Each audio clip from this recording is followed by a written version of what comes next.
Many travelers come to Bentota for the beach, and it's a beautiful one. But if you watch my video, you will find many more places here to discover. Let's go explore Bentota with me. The beach is the first thing you see, and this one is special, wide lawn stretching for kilometers along the southwestern coast. Bentota was the first official tourist resort in Sri Lanka, opened in 1967.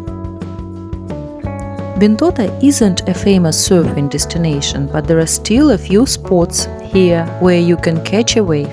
My kids learned right here. Walk along the beach and you'll reach a small Buddhist temple sitting right on the rock.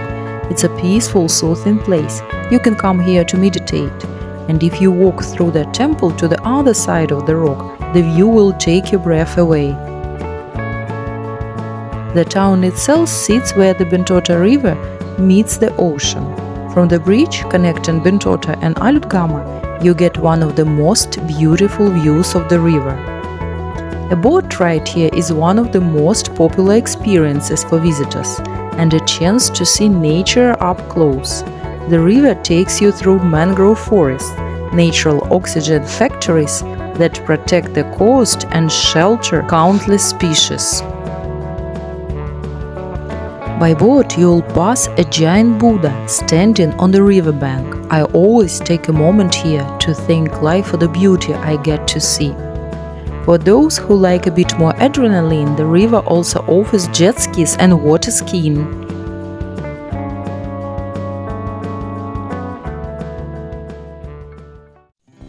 Now let's move to a turtle hatchery. Sri Lanka is home to 5 of the world's 7 sea turtle species.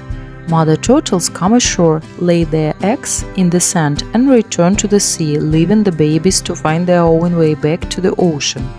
Natural selection is harsh, only 1 in 1,000 will survive. Hatcheries collect the eggs from the beach, protect them as they incubate, and release the babies into the sea, giving them a better chance.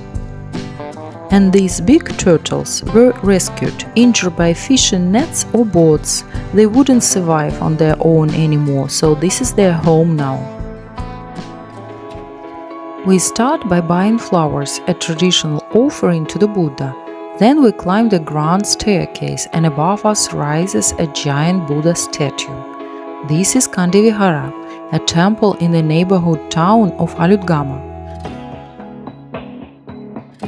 Founded in 1734, the temple has been a place of worship for almost 300 years, but this Buddha is much newer, unveiled in 2007. Standing 48 meters tall, it's one of the largest seated Buddha statues in Sri Lanka.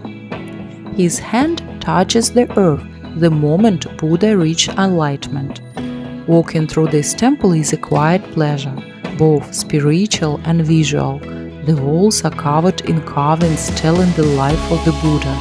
Inside you will find 3 traditional postures: Buddha standing, sitting and reclining, each telling a different part of his story.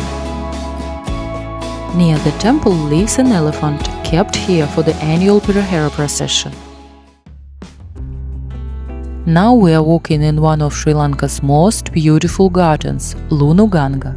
This was the home of Geoffrey Bawa, a famous Sri Lankan architect, and the father of the style now called tropical modernism. His philosophy was simple: don't fight with the environment, live with it. Long before sustainability became a fashionable word, Bawa was already applying this principle in his work.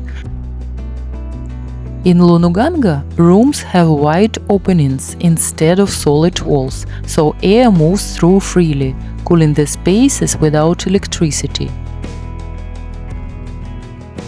The roof tiles are made from terracotta, baked clay, which doesn't heat up like concrete or metal, so even at midday the rooms stay cool. The buildings sit among the trees, using the hills and views the land already offered, and the trees provide natural shade. Bawa didn't start as an architect. He studied architecture in London and qualified at the age of 38. He became famous in his 40s. Lunuganga was his most personal work. He shaped it for over 50 years until the end of his life at the age of 83. His ideas spread across the island. The cinnamon Bentota beach, the first resort hotel in Sri Lanka, was also designed by Geoffrey Bawa, and the Bentota railway station was designed by him too. In Bentota there are few places where crafts continue to live. This is not just a shop selling rope. Behind it there is a small production yard, where the rope is made from coconut husks. Nothing is wasted from a coconut, from the flesh, food, milk and oil, from the shell, balls and charcoal for cooking. From the husk rope, the rope made here is used everywhere in Sri Lanka homes. On these machines, the fibers are spun into threads. Then a few threads are twisted together and a rope is ready. Just nearby you will find another small place, where fabric is woven by hand and old wooden looms. The threads stretch long across the loom, row after row. With their feet, the weavers press pedals that lift and lower different rows. With their hands, they pass the shuttle between them, adding one new thread at a time. And little by little, the fabric grows. In the small shop next door, you can find what they make from this fabric.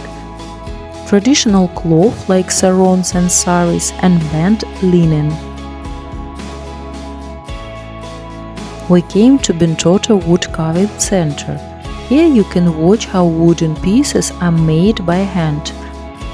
Masks, dishes and souvenirs. You can buy something from the shop, or if you want you can try to make something yourself under the guidance of Master Sanat.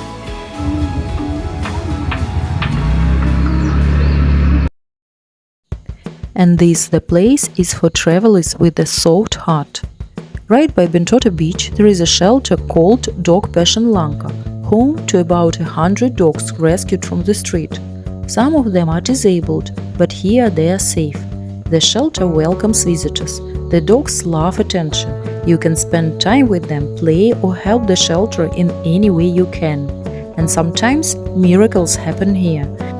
Visitors come, fall in love with one of the dogs and adopt them, leaving Sri Lanka with a loyal new friend. Dog Passion Lanka handles all the paperwork for international adoption. So if you have room in your heart and your home for one more soul, this is the right place to choose the best one. Bentota has so much to discover beyond the beach.